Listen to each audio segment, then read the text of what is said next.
Okay. I'm just giving you the answer to the question you're asking all night long. That's Bill Maher, cutting through the noise and leaving his guests stunned as he lays out the real reason so many Americans are still voting for Trump. Stephen A. Smith and Adam Schiff were dancing around the usual talking points about age, about threats to democracy, about voter suppression, until Ma dropped the kind of blunt truth that liberals rarely want to hear. It's not always about Trump himself. Sometimes it's about how insane the left has become. As the debate spiraled into fears about democracy and hopeful optimism about Biden's re-election, Ma calmly injected a simple, stinging point. The Atlantic ran an article arguing that sports shouldn't be divided by sex. And while that kind of ideological nonsense might pass in elite circles, to most regular people, it sounds like delusion. Ma's point was clear. People vote for Trump not because they love him, but because they're sick of the left's cultural insanity. That single comment stopped the whole room in its tracks. His panel had nothing. I respect the fact that you don't share my pessimism. I truly do. I understand where you're coming from.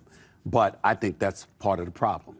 I think the Democratic Party should share my pessimism. I think they should be on high alert. I think they need to treat him with the seriousness that it deserves, because you having a lot of faith in the American people. The man did get over 74 million votes. You've got people that are looking at Joe Biden. I'm not going to call him a cognitive mess or anything like that. That's very disrespectful. I would never speak about our president that way. But when you're 82 years of age, it's not offensive to say you're no longer a spring chicken and you don't seem to have the level of 5 and the energy that you once used to have. And so you take that into consideration. You can't ignore the fact that this man is a threat. Oh, make no mistake. I take him as serious as a heart attack. Okay. I'm optimistic, but we're going to have to fight tooth and nail. And one of the biggest obstacles we're going to have to overcome is all the efforts to prevent people from voting. Okay. We're going to have to turn out our people. We're going to have to work like never before. We're going to have to work like our democracy is on the line, because it damn well is. Right. I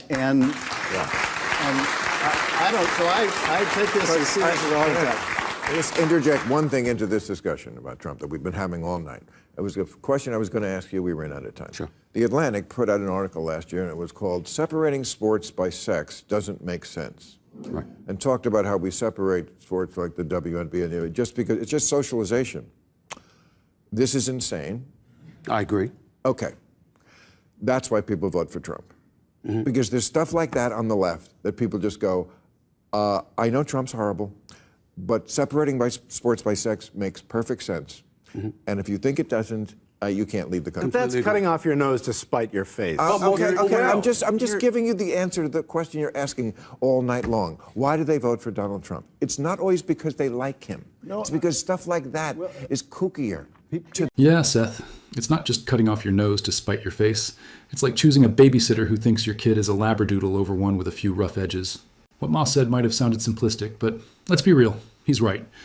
There are a ton of reasons why people vote for Trump, but one of the biggest is the sheer absurdity that's overtaken the modern left. It's not always about loving Trump. It's about choosing the guy who still seems grounded over a movement that can't tell the difference between men and women anymore. And the left's bubble is so thick, they don't even realize how far out they've drifted. You remember when Dennis Prager tried warning Ma about this years ago, about the whole men can menstruate narrative, and they all laughed like he was spouting conspiracy theories? Fast forward to now, and suddenly Ma sees what Prager was talking about. Welcome to the party, dude. To say America is anti-Semitic is a lie. To say it is racist is a lie. Okay, These are giant left-wing lies. We're talking about degrees. To say that men can menstruate is a lie. And that is what is said. Yes. Wait, where did that? You've never heard it, right? Okay. Check it out, folks. Check it out. Anyone who says a man cannot menstruate is considered transphobic. I missed this whole story. You did? I did. I Tell me where are you getting this? Just Google it. Can men menstruate? Who is saying this? You're talking about a very small percentage. Oh, really? Then how do you allow men, biological men, to run against women in the races in Connecticut? Moving on to the next. Dennis, I remember you in the old show. You were a little more reasonable.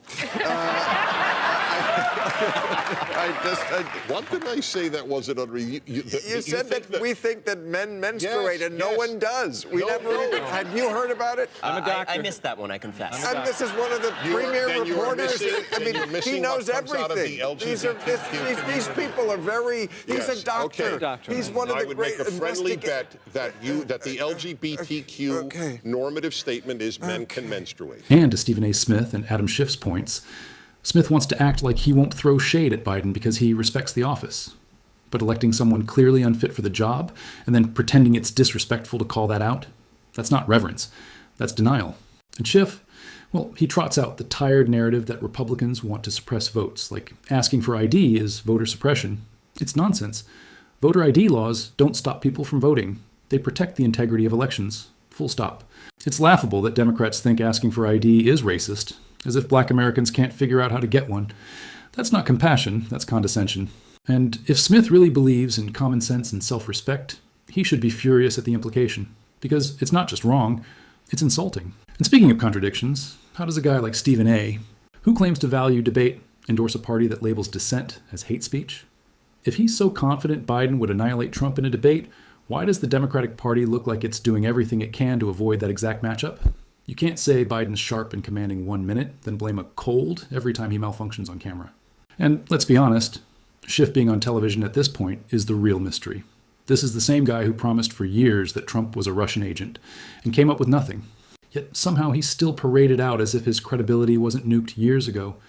Maybe that's why Americans are tuning out, because the people who should be embarrassed are the ones still talking the loudest. But what do you think? Was Ma right to call out the crazy? Would Stephen A. actually crush Trump in a debate, or is that just wishful thinking? And seriously, why is Adam Schiff still getting airtime? Let me know in the comments. And if you enjoyed this video, please give it a like and subscribe to the channel. That stuff really does help us out. Until then, this has been News. Thanks for watching.